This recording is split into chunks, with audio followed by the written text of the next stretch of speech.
Who is ready to bake? I've got a new recipe that I'm going to try out.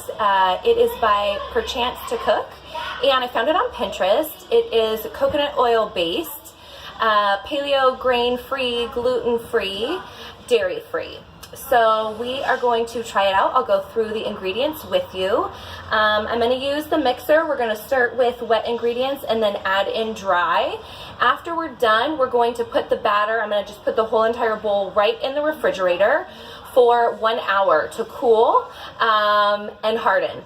Then we're going to make the cookie dough balls and go ahead and bake. So no need to start heating up your oven right now because we're going to take that 1 hour for them to cool in the refrigerator. So let's get started. Okay, I've got everything pre-measured out. We are going to do 3/4 cup coconut oil. We're going to start with that and pour that in. I've already liquefied mine. Then we are going to do 1 egg. Gotta crack it on a paper towel. Okay, 1 full egg. Then we are going to do 2 teaspoons of vanilla. 1 and 2. I'm going to start my mixer on low now so that we can get the egg beat. Give it a few spins.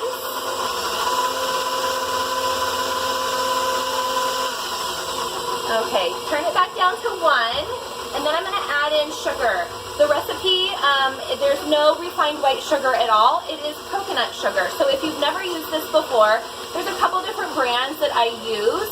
You can find them at Sprouts, Vaughn's, Pavilions here locally in SoCal, Whole Foods as well. So this is coconut palm sugar. It is low glycemic. It still has the sweetness of sugar, but definitely a different taste. This is 1 full cup. I use it in my coffee every morning. I've completely substituted and don't use any refined white sugar any longer. This is what I go to for baking, cooking, my coffee in the morning, everything. Okay, so we're going to give that another spin. We are going to start adding in the dry ingredients now. So to start, we're going to do 1 cupful of almond flour. I've got Bob's Red Mill here. This is super fine. Whenever you're baking, I definitely suggest super fine. It really helps with the texture. It is gluten-free as well. I also recently saw if you typically use almond flour a lot, they are now carrying it at Costco in a humongous bag, and it is gluten-free as well. So definitely something to look for next time you're at Costco if you use almond flour a lot. So 1 full cup of that. Next, we are going to do a 1/4 cup of coconut flour. So that's going to go in. Coconut flour is great for baking. Okay, and then we're going to do 2 tablespoons worth of tapioca starch. So I'm adding that in.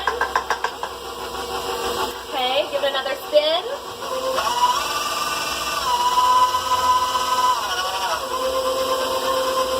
So now you will definitely see it start to form a dough-like mixture. We're going to do 1 full teaspoon of baking soda next. Helps in the leavening. Just a 1/2 teaspoon, so I'm going to do 2 of these, 1 full. Okay, and then you're going to do 1/2 teaspoon of sea salt. So I've got pink Himalayan in my grinder. I'm just going to go ahead and eyeball it, but definitely make sure you're doing 1/2 teaspoon's worth. Okay, and then keep your sea salt handy. At the very end of bake time, we're going to pull the baking sheet out and sprinkle a little bit more on top of the cookie for the last minute of baking time so that it gives it a little sea salt flavor. It's really, really great, sweet and salty mix. Okay, so I'm going to give it another stir.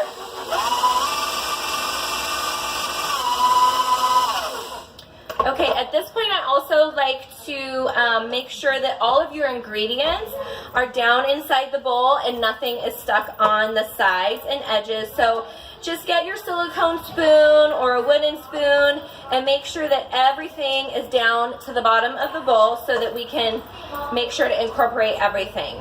And then at this time, I'm also going to add in the chocolate chips.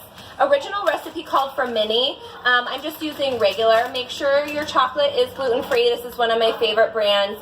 I find it at Sprouts or Whole Foods here locally. But they're clean, fair trade, non-GMO, peanut-free, gluten-free, so great brand of chocolate to use whenever you're cooking or baking. They have all variations. So you're going to do 1 full cup and mix that in. Now you will notice the dough is softer, so this is why we are going to refrigerate it.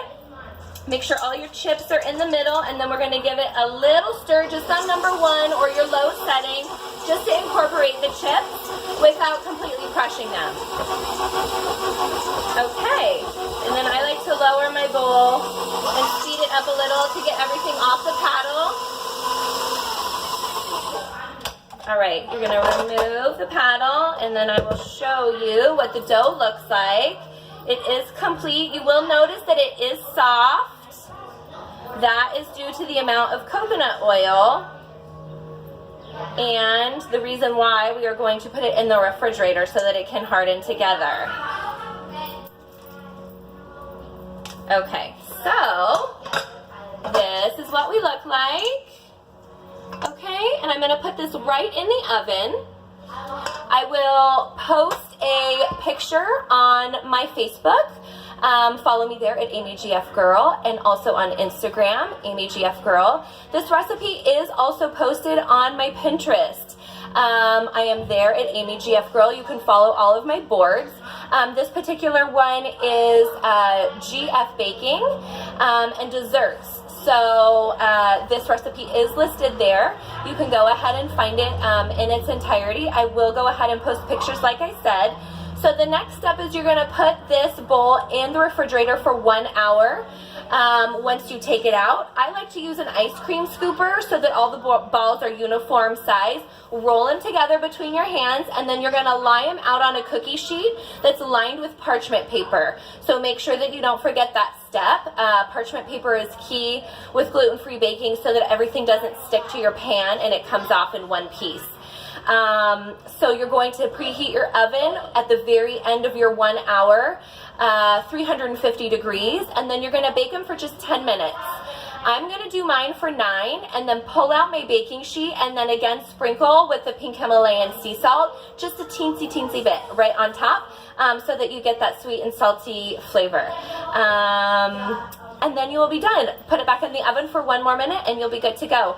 I'm taking these to a friend's get-together tonight, so hopefully everyone will enjoy. I've got lots of gluten-free friends that will be attending, so hopefully everyone likes them. Follow me at AmyGFGirl on Facebook and Instagram, and I'll see you next time. Thanks so much.